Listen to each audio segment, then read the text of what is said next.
Yeah, first of all, no, shout out muna do sa 8 players of Bacolod. They keep on watching the PBA. Every game, nanonood sila.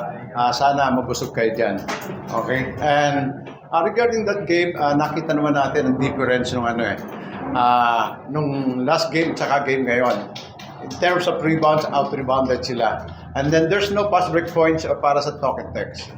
Okay? And then turnover points, I think labang pa rin kami.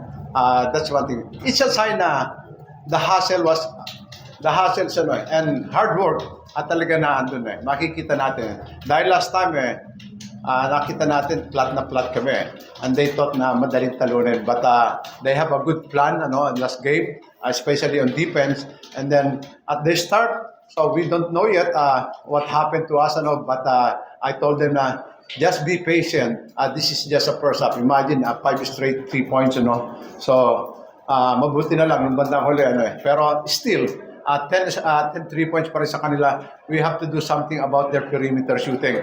Because of the, makikita natin yung points of pains nila at 22. Unlike last time, it's a 40. Okay, so that means the player is really wanted to win. And sinasabi mo tungkol sa mga nag-step up, especially tumamang ito si Rodney. Imagine naging highest pointer siya, 20 points and a lot of 17 points and 15 rebounds.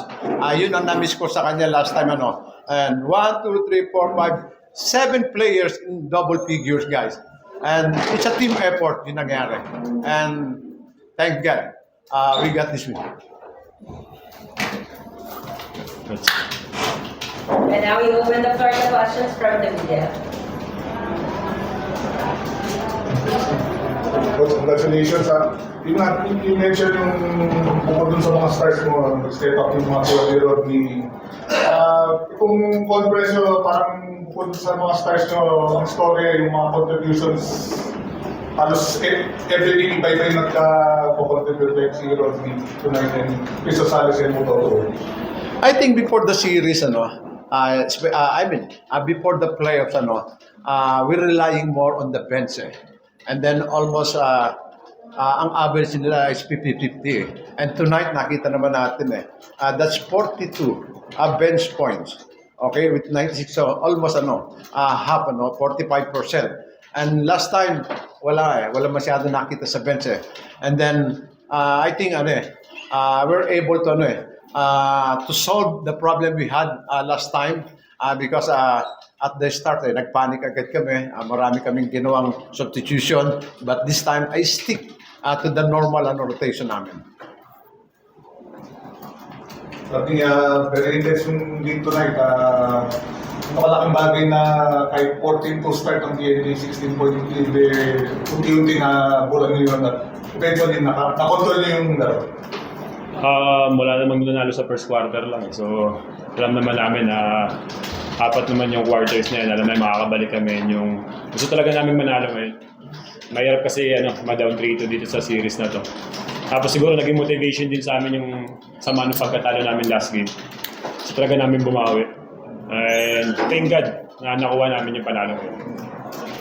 Gusto yung ano lang naman to, gawa to nung injury ko nung yung tapilo ko. So naka-apekto yung yung muscle, medyo may mga nag-shutdown na Di pa kasi 100% yung tapilo ko. Pero buti nakabalik na rin ako kahit pa paano nakapaglaro na ako ng So, yung mga nakaraang games namin, hindi ako masyado nakapag-contribute. Siyempre, may mga inaalala yun. Tapos, ngayon, talagang sabi ko, hindi na pwedeng hindi na tayo pwedeng cometics Kailangan buhos na. Hanggat nakakabit, laro pa. Coach, you have a chance to finish off TNT on Sunday. Sa takbo ng serye, walang assurance na kahit lumama ka ng malaki sa first quarter, sigurado kayo. So how will you try to make sure na tapusin yung TNT? We should be motivated with that that opportunity. But it's not that easy because their back is against the wall na naman, just like what happened in last game. So I'm expecting a different ball game from them.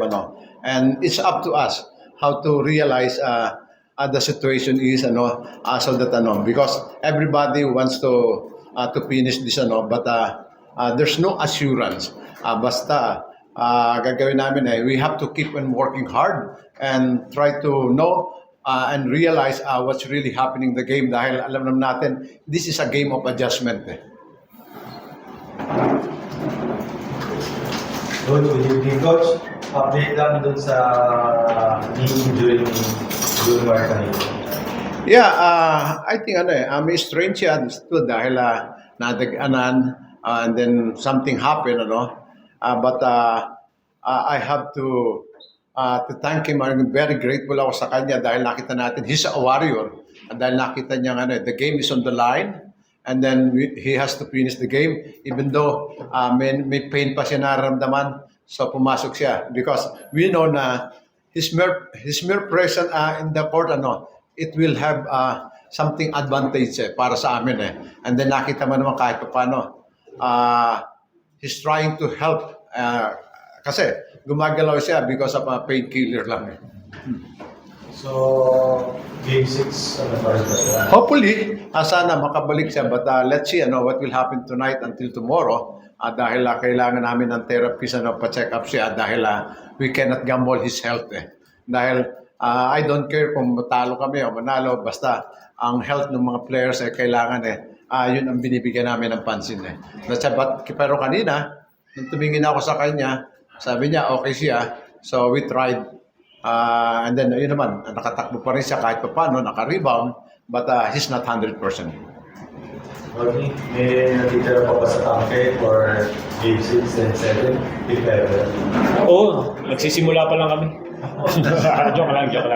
Hindi, pinupulikat na nga Hindi, sabi ko natapilok na nga tayo nung game 2. Sabi ko lang din sa mga PT namin, basta nakakabit pa, nakakatakbo pa laban Oo, hanggat hindi pa tapos, kunin namin, sayang yung pambiling kalabaw.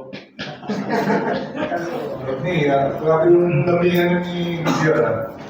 Oo nga normal yun. Medyo welcome naman, welcome namin yung physicality. Siyempre, finals to Hindi naman din basta-basta magpapatalo yun. At mas gusto nga rin namin yung ganun, yung physikalan. Gusto namin talaga yun. So siguro yun yung gumising din sa amin. Sino mas malamig? Yung asawa ko. Joke lang.